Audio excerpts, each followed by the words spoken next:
Are you assailed by calorie information out there and just feel completely vexed by it? You can't get it out of your brain. You can't get the numbers out of your brain. You see all these different things on the internet that talk about calories, etc. and beyond. Okay, I understand and I relate. Watch the following video, like or subscribe, and peace.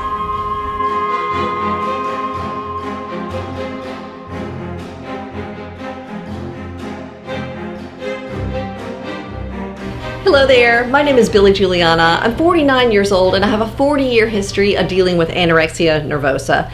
And I'm currently following the recovery methods espoused by Tabitha Farrar, Kayla Rose Katecki, and Elisa Orris. And today I wanted to touch on a subject that is so common in anorexia recovery, and I know it's just covered all over YouTube, but that is calories and calorie counting in recovery. Now, YouTube and the world are both saturated with calorie information and calorie counting and tips about optimal health based on calorie intake, based on energy expenditure, etc., etc. Doctors' offices are offering metabolic rates to be tested to show what your basic metabolic rate is so that you can know what your basic amount of calories are that you should be taking in if you were just lying in bed all day, etc. I've had that done. It messed with my head. It wasn't helpful.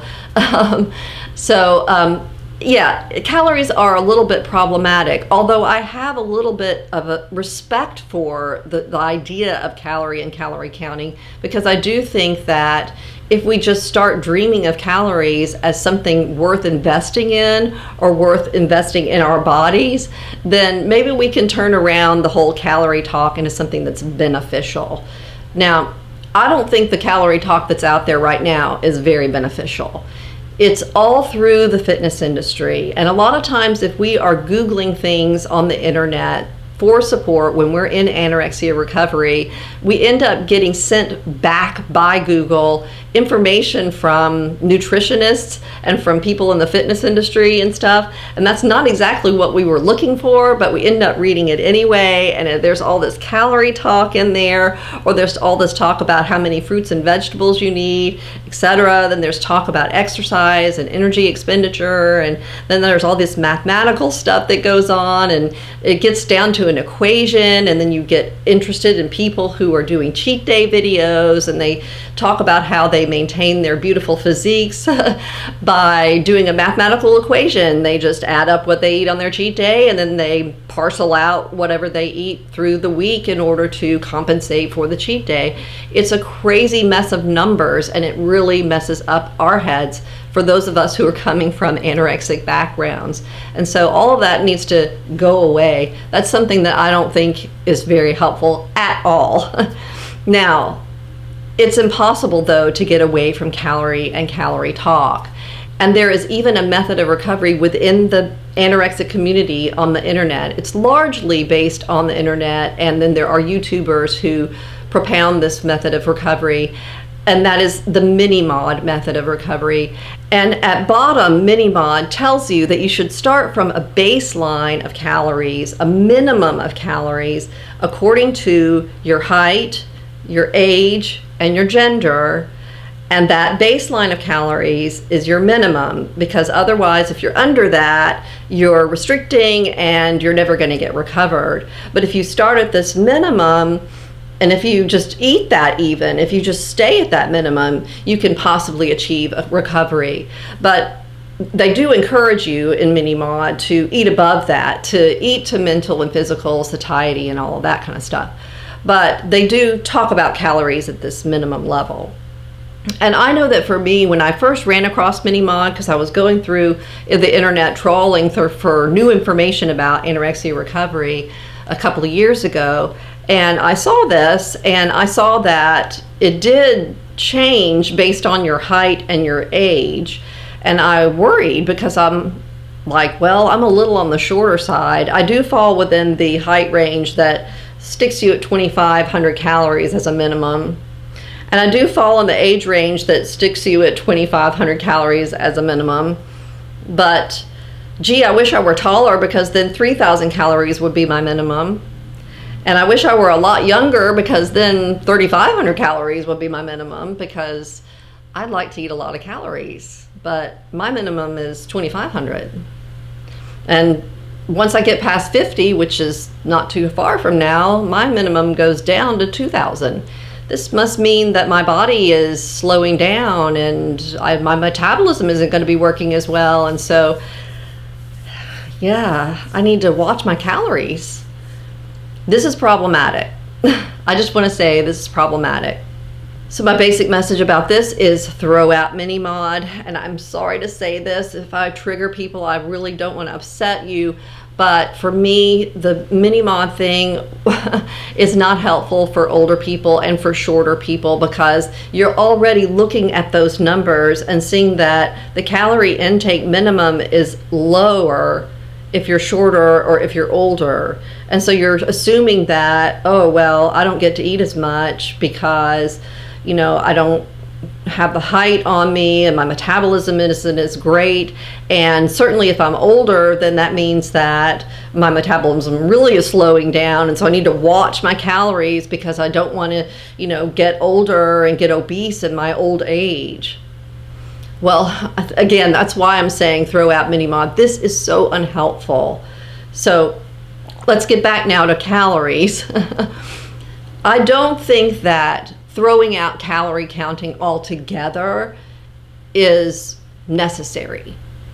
And why do I think that? Because no matter what, we're going to get hit in the face with some sort of calorie information. It's going to be on a nutrition label, and as much as we don't want to look at it, it's going to be there.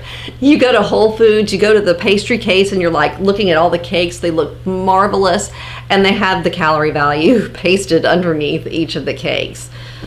It's just going to hit you in the face. So I'm just saying that perhaps what you might want to think of is, okay, if calorie counting is something I can't get away from or unwilling to get away from and all of that, then I'm going to look at calories as something that I want to invest in my body. I'm going to look at calories as money.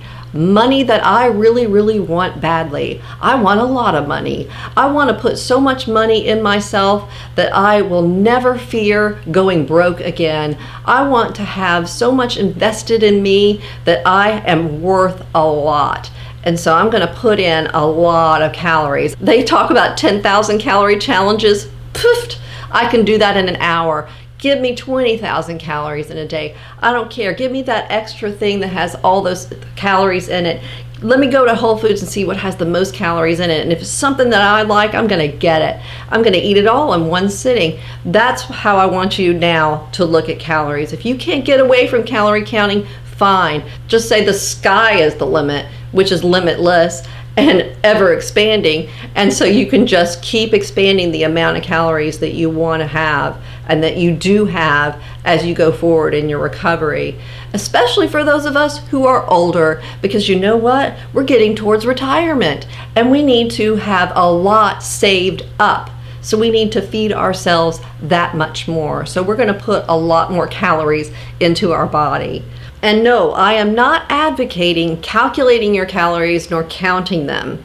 I am just saying that if you are coming from a place where you cannot get calories out of your head, if they just keep assailing you every day, the numbers are going to assail you. So I'm just saying turn them around to your benefit. Make a game out of it. If you're going to play the numbers game, then play the high numbers game. Go high stakes and invest a lot in your body and put in a lot. If you are coming from a restricted background, from an anorexic background, especially a long-term one, years and years, then unrestricted eating can look like tens of thousands of calories per day. So just rest assured that if you are calculating unwittingly your calories and it's going up above 10,000, 12,000 calories, it's okay. It is okay, because you are investing that back in your body. You're saving up your energy stores for your retirement, for your body's optimal health as you go forward in life. And if you've starved it for a long time, you're going to need so much more than these 4-digit amounts. That's all I'm saying. You're just going to need more than those 4-digit amounts those thousands of calories. You want tens of thousands. That's my guess. Now, everybody's different, so I don't want to just say go out and eat above 10,000 calories a day. I'm not saying that at all. I'm not even saying count the calories. I'm just saying that if you can't get them out of your head, which is partially where I'm coming from, a lot of times I just find myself adding them up and stuff. And I'm like, okay, you know what? If I can't run away from this, if I can't banish it out of my mind or exorcise it out of my mind, then okay, I'm going to turn it around to my benefit. I'm going to say, okay, let's see how much I can get in, and let's see how consistent I can stay with that until my physical and mental hunger cues are satisfied for good. And then, of course, I'll be eating less. But that's way on down the road. I don't need to be worrying about eating less now. I need to be worrying about eating more now. And if calories and all this kind of stuff are getting in there and I'm starting to worry because I'm comparing myself to other people on the internet, I don't need to be doing that. I need to be thinking that I need to have as many as I can put in. Calories are money, man, and I'm playing the money game. I want all that stock in me, and I want gold and platinum. I want the most valuable things in this very valuable person. So that is my message for today. Thank you so much for watching. Now, I also want to mention that I have a website now. I'm excited about it. It should be connected to my YouTube channel, but it isn't yet, I don't think. So it's BillieJuliana.com, which is BillieJuliana.com. So just go to BillieJuliana.com. I have 3 posts on there so far that are recovery oriented, but I also have posts that are non-recovery oriented. They're under a random tag, and those posts are meant to distract and entertain, because anorexia recovery is so difficult. We need that distraction, we need that entertainment. And so I wanted to include on my website some writing that would just crack you up. Hopefully it will. Sometimes it will, maybe not. But so just check out the website. There is a section in there where you can contact me if you want to make any comments or say anything or just shout out, hey, whatever. So BillieJuliana.com, check it out. And until next time, everybody, please take care, maximize that calorie intake, and peace.